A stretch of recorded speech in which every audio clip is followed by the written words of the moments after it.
What's up guys, it's LOH with Low Tech, and this is going to be a quick review of the Nextbook Ares 11. It's an 11-inch Android tablet that also has a built-in keyboard dock that is detachable, so it is a 2-in-1 laptop that runs Android Lollipop. It also has an Intel Z3735F processor, 1.83 gigahertz, gigabyte of memory, and also 64 gigabytes of internal storage. So it has a lot of features that aren't really found in other tablets and notebooks at this price point. One of them is going to be 64 gigabytes of storage, but the other one would be a backlit keyboard. So it is a very unique product, and let's take a look at it.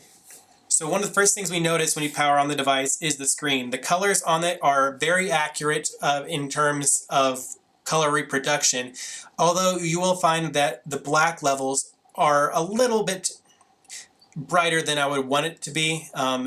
And the lower registers of black, so the contrast ratio between black and a very, very dark gray, they kind of get smeared together and you can't really tell the difference, so all the images look a little darker than they should be.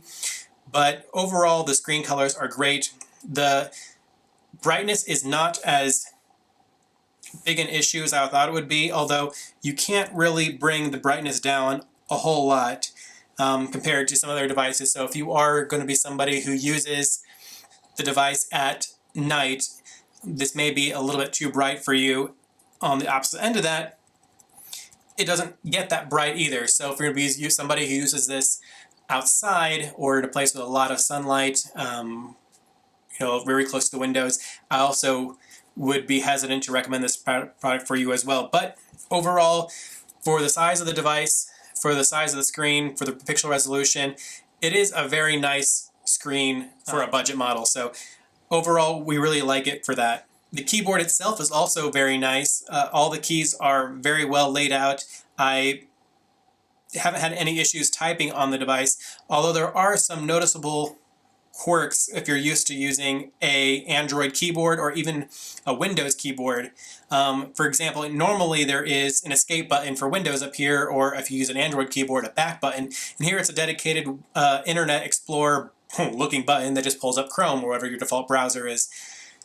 So if you're thinking to close out of an app, there is no back button that's really easily accessible on here. There is the one that's here, but it's not a location that you'd be used to always using, so you may accidentally find yourself hitting the internet button here in the top corner.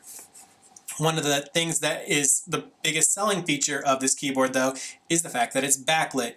And here's where the product gets a little bit of a misnomer on it. Yes, the keyboard is backlit. You can turn on the key by pressing Control and pressing the Internet key here at the top. However, the keys aren't backlit. So the back part of the keyboard is backlit and it turns on bright, and you should be able to see each individual key in the dark. However, if you don't know what that key is, you would never be able to know what it is. Like, you can't actually read the letters through there because it just puts a light coming from the back of the keys, but the keys aren't translucent, so you actually can't see what's coming through them. So a little bit of a negative there. It kind of makes the whole backlighting thing kind of redundant, but overall, it's better that it has it than not have it. I'm glad I didn't pay a lot to have that feature, but it is kind of lying to say that it's a backlit keyboard because the keys aren't backlit. The touchpad on this device is also very interesting since it has no tactile feedback for clicks. So there is no buttons inside of here, so you can move the mouse and everything there just like you would on a normal Android device or a Windows device, except there are no press to click options on here. So everything will be done using the double tap feature that you would get in most Windows devices as well. Not necessarily a big issue. There isn't really a need for a secondary or right click in Windows, or in Android rather. So it's not that big of an issue that it doesn't have a tactile button. But still, it is kind of weird that it doesn't actually have that button in there. Overall, though, the touchpad is very responsive. It does move around very, very easily and accurately. I had no issue actually clicking on things, although Android wasn't really designed to use with a mouse, so its function is a little bit limited. You can scroll with the touchpad, though, using 2 fingers like you would for a Mac or for a Windows laptop. The battery life on this device is actually surprisingly excellent. you can get easily 10 hours if you are very frugal about how you're using it. So having it on, the second or third brightness setting, maybe some light browsing, maybe watching a movie, nothing very CPU intensive or GPU intensive. So we ran some tests. We were able to get about 10 hours out of the device. Although if you are going to crank up the brightness a little bit or be playing some games, you should probably be expecting more in the 7 to 8 hour range, which for a $200 device is still very, very good. I can't really fault it on the battery life. The build quality of the device is very, very sturdy, to say the least. The material on the outside is a very nice soft plastic, so it doesn't really get fingerprints on it, although if you can notice a little bit, you can kind of see the oils from your hands and things like that get on the device, so you're not really having to clean the device every single time you use it, but the more you use it, the dirtier it'll be, so you'll eventually probably want to wipe it down every once in a while, but it's not that big an issue. There are a fair amount of ports on the device. There is the micro USB port here that is very standard in most devices, and there is the micro SD card up here, which also is very standard for most devices. But there are some ports that I wasn't expecting to get for the price point. The full-size USB port here on the side is very, very handy if you are going to be opening files from a flash drive. Although, again, you're not going to be using this probably as your main work computer, so that may or may not be helpful to you at all. The micro HDMI is useful if you're going to be porting the video out to a TV. The GPU in here is pretty powerful for the price, so you running 1080p video is going to be no problem. This is the same processor and GPU combo that's used in a lot of lower-end Windows devices, so you can expect to run most applications and programs and games at respectable resolutions and at respectable frame rates. The buttons here on the top of the device are kind of antiquated, I would say. It's not something we really see in a lot of modern devices. Most of the buttons are going to be on the sides for most tablets. But having the home, volume, up and down, and the power button here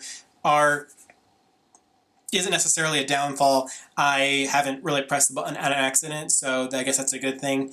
And I haven't really had to worry about where I put my fingers, because most of the time you aren't going to be holding the device in a way that it would make you press the buttons.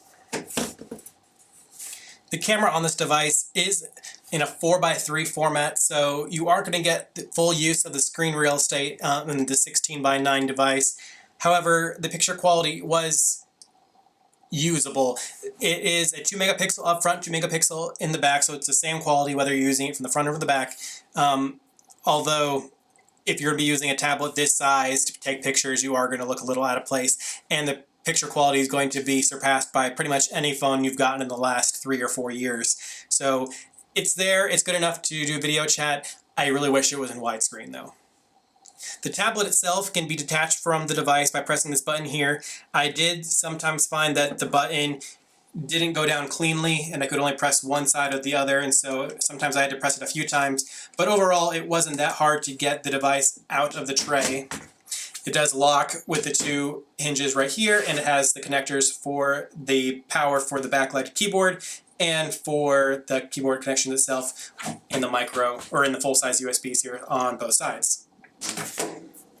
The tablet itself is pretty well designed. There aren't any sharp corners or edges, and I don't feel like I'm going to break this by using it, although I don't know that it would be rated on any way to take any kind of fall. But overall, the device quality is solid, the build quality is solid.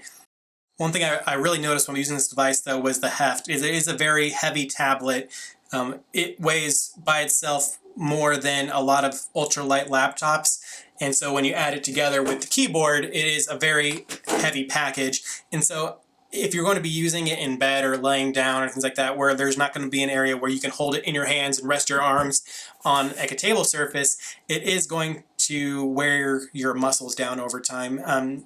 Probably nothing you want to be using for long periods of time. However, if you are going to be using the keyboard as a stand, then that's probably not going to be an issue.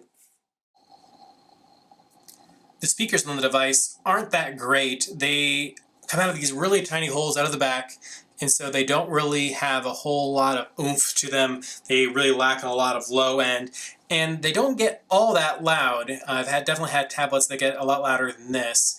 But for the price, they are about as good as I expect them to be.